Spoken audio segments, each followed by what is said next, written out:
Assalamualaikum warahmatullahi wabarakatuh. Alhamdulillah, alhamdulillahi rabbil alamin. Assalatu wassalamu ala asrafil anbiya'i wal mursalin, sayyidina wa maulana Muhammadin.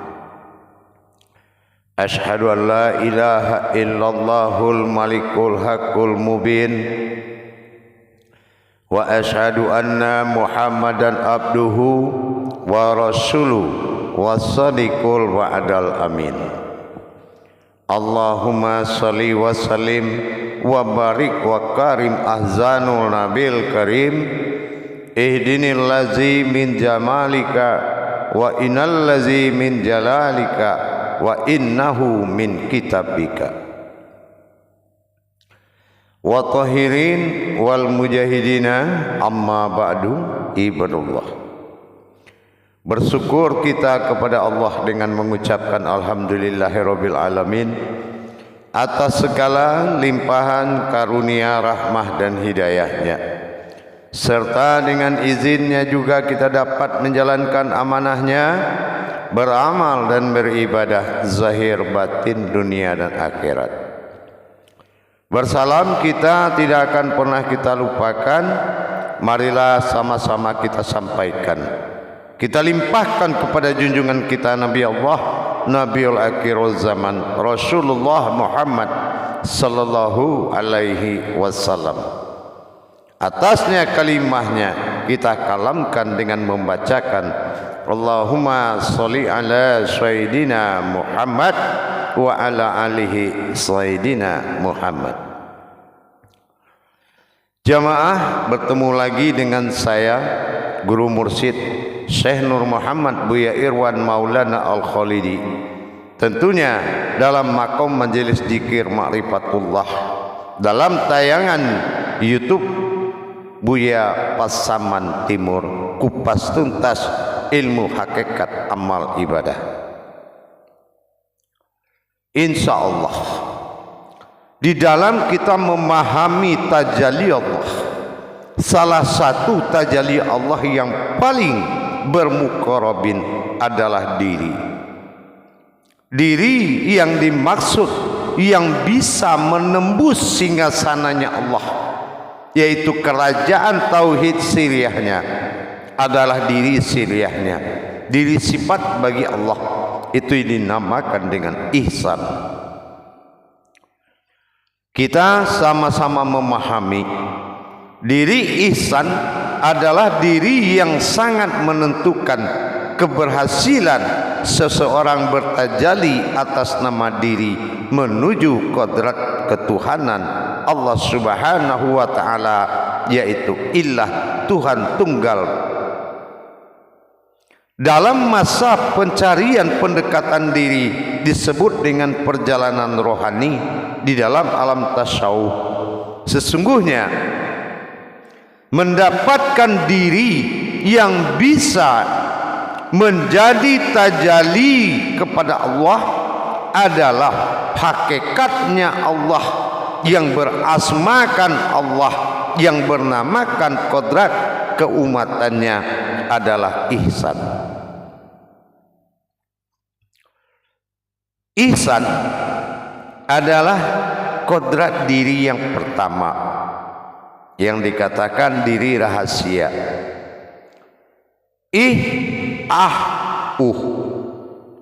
Ada 3 kodrat tajalli diri, yang mana tajalli zatnya Allah dalam makom rohani, adalah dalam makom batin, sementara dalam makom sir rahasia. Wa khalaqtuka li adli wa khalaqtuka li adlika. Aku ada karena engkau, engkau ada karena aku. Inilah yang dikatakan kun fayakun. Antara kun alif tersirat fayakun, waw muncul dalam fayakun, menandakan dia, adanya aku maka adalah dia. Dianya inilah yang dikatakan dengan asma alif lam lam ha, yang disebut alif kasroh a i, di kasroh i dan ha ih. Ini dinamakan makom sifat. Diri sifat adalah diri tajalli sirullah. Dari mana kodrat asalnya diri ih terwujudnya di dalam ibadah tunggal kepada Allah. Diri ih berasal dari suatu sir yang disembunyikan di dalam martabat Muhammad. Asal usul diri ih adalah tajalli kodrat sir, rahasia keakuan Allah, yaitu pada kodrat Muhammad. Kita lihat pembuktiannya, yaitu dalam makom derajat kerasulan sebagai Tanizil Khadim Muhammad, Tanizil Khadim, Khadim Azali. Inilah yang dikatakan Khadim Azali. Siapa Khadim Azali itu? Adalah diri rahasia yang berkodrat Muhammad dengan sebutan sallallahu alaihi wasallam. Ini derajat yang sangat dimuliakan. Sallallahu, sesungguhnya aku Allah, alaihi, Tuhan yang hidup, wassalam, yang menyelamatkan. Padahal kita lihat derajat itu ada pada makom Muhammad sallallahu alaihi wasallam. Tetapi dilihat dari samud matsaininya, di situ digambarkan bahwasannya yang sallallahu alaihi wasallam itu, sallallahu, sesungguhnya aku, alaihi adalah Tuhan, wasallam, yang menyelamatkan. Diberikan martabat itu kepada Muhammad karena Ahmad sudah berhasil memuji Muhammad sebagai nurnya, telah memuji batinnya Allah bernama Ahmad. Maka Allah memberikan hidayah, suatu derajat kepada Muhammad sebagai syafaat sallallahu alaihi wasallam. Itulah asalnya daripada alaihi wasallam. Alaihi, alif awal, ha belakang, alaihi ih.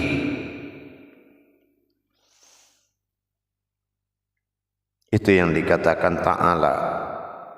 Allah adalah Tuhan, ilah juga Tuhan, karena ada to' menjadilah ibadah abtar, wujudnya, asmanya adalah Allah. Inilah diri I. Maka untuk menembus perjalanan tajalli tersebut, maka dikatakan, dihimbau, wa an ya'buduna hadza siratum mustaqim. Bagaimana cara menyembahmu? Bukan menyembah dari jauh atau dari dekat. Terus bagaimana syaratnya? Seperti apa ya Allah? Ihdinas siratal mustaqim. Din, perjalankan nas, manusia, sirat, kepada jalan tersirat, yaitu alif satu, mutakin, pada derajat diri. Hanya ihdinas, ihdiridin adalah tajalli nas, manusia. Mana diri hakikat manusia yang bertajalli sirat, di jalan tersirat, hanya adalah mutakin, adalah alif yang tidak ragu-ragu. Orang yang belum berdiri alif pada dirinya, maka dia belum mendapatkan diri yang bisa menempuh sirat, jalan tersirat, yaitu jalan yang sangat halus, Jalan tersirat adalah jalan yang sangat halus, yang mana fatwa ini dikeluarkan oleh para ulama masa lalu dengan kata seperti rambut dibelah 7. Nah, ini menandakan siratal lazi na'amta alaihim. Dia membuang, menyingkirkan kemanusiaan dan menghadirkan diri yang bertuhan, diri ketuhanan. Tuhan bertajalli pada sebuah diri, yaitu diri rahasia. Itulah asal usulnya diri yang dimaksud. Makanya untuk menembus solat dibutuhkan diri ihram, ya. Itu diri yang dibutuhkan di dalam melaksanakan tajalli kepada Allah. Jamaah yang dirahmati Allah, berbeda dengan diri zat. Nah, ini kodratnya adalah Muhammad, zat Allah rohani bagi diri. Ini adalah gerakan fi'il Allah kepada Muhammad.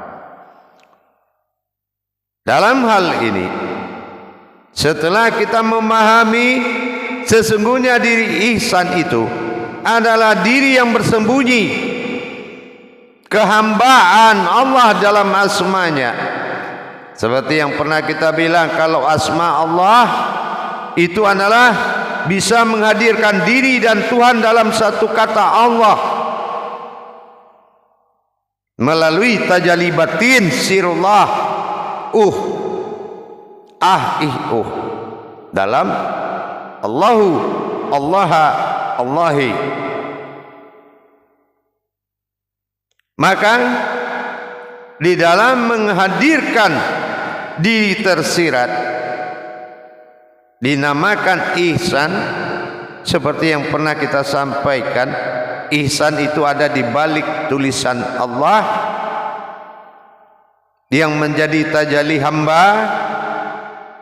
Karena dalam kata hamba harus bisa menerangkan dua jiwa, Allah dan umat. Siapa engkau? Hamba Allah. Siapa engkau? Hamba Allah. Sama jawabannya dari satu kalam. Inilah ihsan. Diri yang sangat rahasia, diri sir, bermartabat batin. Martabatnya batin, bukan usulnya batin, tapi martabatnya yang batin. Jamaah yang dirahmati Allah rahimakumullah. Jadi kalau kita sudah memahami bahwasan ihsan ini berasal dari kodrat sir sallallahu alaihi wasallam, pernyataan Allah tapi asmanya pada Muhammad. Pernyataannya Allah, sallallahu, sesungguhnya aku Allah, alaihi Tuhan, wasallam yang menyelamatkan.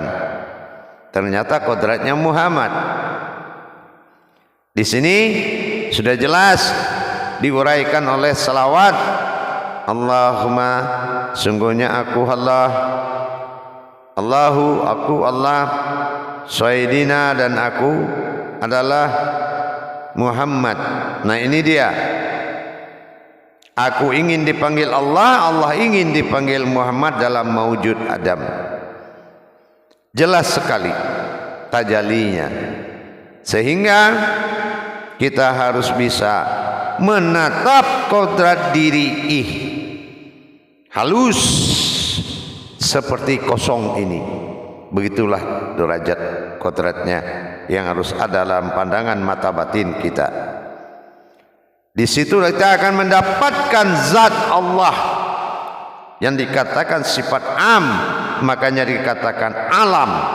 Yang kita lihat itu adalah al-am, al-am, alam batin. Jadi al-am, alam batin. Ya, nah itu alam batin yang kita lihat itu namanya yaitu zat karajiah. Nah, disinilah di zat karajiah itu kita akan melihat sesuatu yang berdiri di dalamnya nanti. Yang jelas bahwasan yang dikatakan Allah di dalam diri itu adalah ihsan punya diri. Nah, di dalam ihsan inilah baru terungkap siapa yang terlihat nanti. Jadi asal usul diri ihsan itu adalah suatu diri sir yang bermartabat dan berasal dari kodratnya sallallahu alaihi wasallam. Jadi inilah syafaat yang sebenarnya yang diserahkan kepada Rasulullah, yaitu menyelamatkan umat. Inilah warisan yang kita jalankan sampai sekarang, menyambung kepada marwah penyelamatan umat. Jadi orang yang ingin belajar kepada mukharabinnya Allah, bagaimana mendekat dan mendirikan suatu kodrat maujudnya Allah pada diri.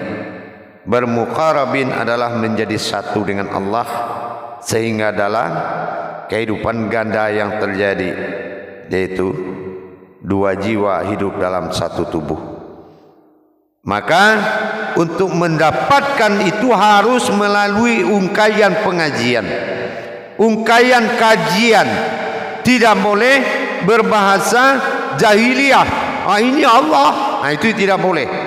Tapi menjawabnya harus dengan paparan kajian, yaitu paparan tajalli. Bukan sejarah, tapi paparan tajallinya. Inilah yang menjadi pegangan umat yang dimarwahkan oleh Allah ke dalam diri kita. Tidak bisa kita pintar-pintar langsung bisa bicara, tidak. Tumbuh dulu dengan benar, berbuah dulu dengan benar, menghasilkan dengan benar. Hayat Allah ada kajian dalam diri, insya Allah. Maka alamaul bayan, Allah akan mengajar kita cara berbicara dan cara membicarakan. Kenapa? Karena bidahlihi marifatul haq fil ilmi. Dalilku adalah dasar kebenaran sebuah ilmu. Inilah yang menjadi tujuan kita. Bukan hanya bisa, tetapi harus tahu dan mengerti. Jamaah yang dirahmati Allah rahimakumullah, insya Allah mudah-mudahan dengan kita memahami satu demi satu, tahap demi tahap tajalli tauhid diri kepada Allah, insya Allah tinggal kita mengikuti iman kita. Sami'na wa ta'na, itu yang penting. Tidak ada orang hebat di mata Allah gugur hebatnya, orang kuat di mata Allah gugur kuatnya. Semua kelebihan manusia gugur di depan Allah. Tetapi yang diterima Allah adalah ketundukan dan kepatuhan kita di dalam menjalankan amanahnya. Karena amanah inilah yang jadi sasaran utama. Ya ayyuhallazina amanu, amanu, imanu. Imanu itu adalah amanah, aminun, aman. Berarti orang yang percaya kepada amanahku, maka amanlah dia. Insya Allah mudah-mudahan kita lebih paham lagi usul, asal usul daripada sebuah diri ihsan yang berasal dari wahyunya Allah kepada syafaat Rasulullah. Inilah diri yang syafaat, yaitu sallallahu alaihi wasallam, yaitu diri ihsan yang ada di dalam kalimat alif lam lam ha untuk kehambaannya, untuk hamba dirinya. Wujudnya akan muncul setelah kehambaannya. Insya Allah mudah-mudahan jamaah bermanfaat dan bisa menjadi menambah ketawakalan kita di dalam mengamalkan ma'rifatullah kepada Allah. Insya Allah hati-hati belajar ma'rifatullah. Ingat, lambat terlambat bukan artinya kalah. Menang atau dahulu bukan artinya menang. Tapi kesabaran dan kecintaan hatimu kepada Allah, itulah yang menentukan terbuka hijabnya kepada Allah. Barakallahu ya karim. Assalamualaikum warahmatullahi wabarakatuh.